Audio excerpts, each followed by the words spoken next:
Hello there.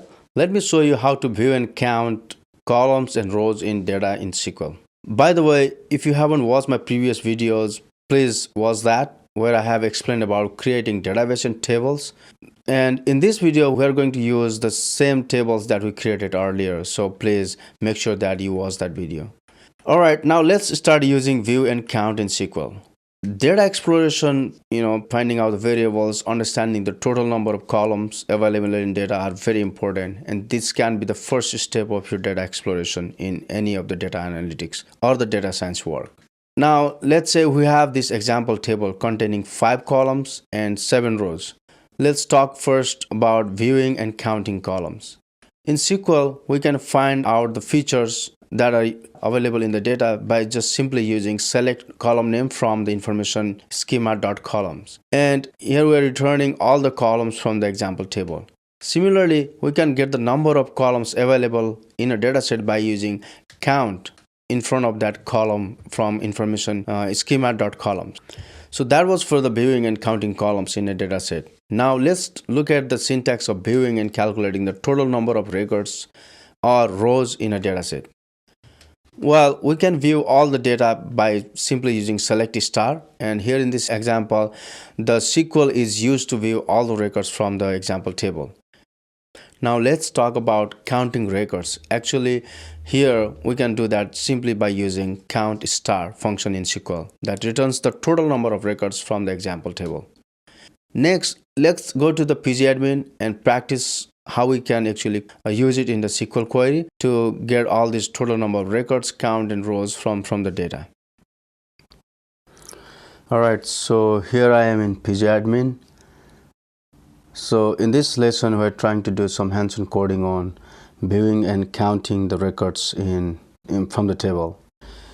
So if you haven't created this employee table from the previous video, then please go ahead and create this because we're going to use this table. And the syntax here again I'm showing here is that create table employee and different variables along with the different values to insert into that table. So you can create this table if you haven't created earlier, but if you have created earlier, then you should be fine. Let me check this table first if I have it available. Alright, so this table is available, so I can work on counting and viewing records from the table. First, let's view column name. For that, I need to do select column name from information schema dot columns where table, we can provide the table name here, and we're using the employee table, so that's that. This should give us the column name from that particular table. Let me run it. This gives the list of all the columns in that particular table, as you can see from here. All right, so next let's count the number of columns. So how many? So we just looked at the list, but let me count how many numbers from how many columns from that table.